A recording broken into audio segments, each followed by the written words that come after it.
What is up, guys, and welcome to another video. And the Knicks, beat the 76ers in a round of seven. In the first round, 4-2, out of the game, Wells Fargo Center, big time win. It got me a little scared when they couldn't pull away completely. They're up by a lot in the first quarter. But the 76ers started chipping back, and then next thing you know, they're up by seven. They're up by 10. Like, the Knicks really held together and they gritted out a win, which is the story of the season. But yeah, they go on to face the Indiana Pacers, who beat a injured Milwaukee Bucks team that was dealing with some Giannis calf stuff, which he got at the end of the regular season. Like, I think the last game of the regular season, Damian Lillard re-aggravated his Achilles. Um, so yeah, they kind of get a bye, but they still have to work. I think the Bucks still have great players, but hey, they got it done 4-2. Same way the Knicks got it done. My matchups here is Don DiVincenzo on Halliburton. I think that's been the matchup that is circled because of the way DiVincenzo guarded Maxi pretty well in that last game. I think him on Halliburton could go real well. Um, Brunson on Andrew Nemhard, just have him on a guy. Andrew Nemhard's had good career so far, but I think that out of everybody, he's probably the least threat, which this will come back and bite me. And I know it when he drops 30 in a game clinching win for the Indiana Pacers. But hey, you gotta say what you gotta say. But hard on Aaron Neesmith. I think that's fine because I'll leave OG on Pascal, which Pascal Siakam, talking about him, he had a great playoffs so far. Just been the perfect guy the Pacers traded for. Just the sculpture of the perfect guy the Pacers want. Somebody can all play in transition, which we'll talk about them in transition, but can also get you a bucket when the game starts slowing down with his post moves and which is with the skill of him. Isaiah Hartenstein on Miles Turner, just self-explanatory. Um, Miles Turner can stretch the floor. Big thing about this Knicks team: can they guard the stretch big? Joel Embiid was a stretch big, but Miles Turner's gonna be more of a threat. I feel like definitely with the passing of Tyrese Halliburton. Um, yeah, they're gonna want to have they're gonna want to have Aaron Neesmith on Brunson. Aaron Neesmith has carved himself out a very good role in a 3-and-D type player, which is at a premium now in the NBA. So the way Aaron Neesmith can defend and get out in transition and also shoot the three ball is important, which the defending they'll really need as they try to put him on Jalen Brunson. I think we're probably going to have Andrew Nemhard. They have two good defenders, even though team defense wise, not good at all, but they have two good defenders, Andrew Nemhard and Aaron Neesmith. Get back in transition. The Knicks really have a tough time getting back in transition, and that kind of loses them the game.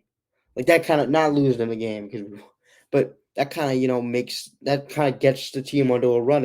When the Knicks play a team and they get on a run, it's because of transition defense. They'll just run up on you. But I think the Knicks need to do a better job of getting back in transition. Pascal's on a mission this playoffs. As I said earlier, he's on a freaking mission. He's scoring amazingly, and I think that having OG Anunoby on him compared to Bobby Portis would be better. But hey, he's still on a mission this postseason, and you got to respect it. Keep the team out of the paint because if this team gets in the paint, they're going to attract too. Just a one-on-one basketball. Just a one-on-one. Like, you get in the paint, you kick it out. You draw two, kick it out. Like, you don't want that to happen with the Pacers because they can really hit that long ball. And um, you gotta get out on Turner, as I said earlier. Is that Turner's gonna be a threat from three, and the Knicks have done a pretty not that good job on 3-point shooters, which you see Porzingis lighting up the Knicks. Those stretch bigs. But hey, you gotta have Isaiah Hartenstein get out, and also you gotta defend the paint. So you need to do a lot if you're a big man. But hey, you guarded Embiid, so I think you do a pretty good job, Miles Turner. Um, but you gotta contain the Pacers bench. And the way I said this, you gotta really, really come in with those track boots on, which the Knicks are very good at. Running up and down the court, 48 straight minutes. The Knicks are great at that, but also you need to run up and down with the bench, who is very talented. TJ McConnell led bench. You just have to do the same thing. You have to stop the ball. I think that's what you got to do with the Pacers, no matter if their bench is in or their starters. And I think they do a great job. Like TJ McConnell, like Tyrese Halliburton comes out, who's a very good playmaking point guard, and TJ McConnell comes in. Which is not saying that TJ McConnell is anywhere near Tyrese Halliburton, but it's just the same type of point guard of just passing. I'll get you in action. I think having that off the bench to complement a player in Tyrese Halliburton is great. And then you have, you know, they play really deep, and they can. Sometimes hurts them, but hey, they have a really deep team, and you got to be ready for that. Um, Pacers are not a good defensive team at all, and that's one of those things that really gives the Knicks the edge here. Is the Pacers cannot play a lick of defense sometimes. When they lock in, yes, they can play some defense, but mostly it's really just walk to the basket, or just you got to keep moving the ball and you find an open shot. Um, yeah, as I said, you if you keep the ball moving, you'll get an open shot with this Pacers team. They don't really have the one-on-one defenders. I mean, they have Aaron Neesmith, they have Andrew Nemhard, but that's about it. Tyrese Halliburton can't really move his feet that well.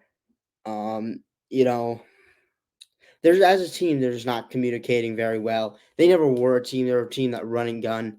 But hey, you gotta be able to move the ball against this team because if you don't, maybe they'll start playing good defense. But you gotta keep the Pacers defense, keep them on a stringer, or make them keep guarding because if they do, then you'll definitely get a crack in that defense. And for DiVincenzo three, for Jalen Brunson mid range, you'll get a crack if you keep moving that basketball. And that's all. That's it. I mean, that's it for this preview. And I'm gonna have a video right after game one. Not I will be talking right after game one. It won't be published. But hey, it's gonna be a series that is a defense versus offense. It's about who prevails and who can do the other thing better. I think the Knicks can play offense better than the Pacers can play defense. So that's why I go Knicks in six. With all that, the Pacers are not a really good defensive team. They're not that physical. They can't really rebound that well. So that's a Knicks in six. I'll give them 2 games because they're a team that could definitely run a gun on you. And in the 7 game series, it gets tiring. Peace out, have a nice day, and let's go Knicks.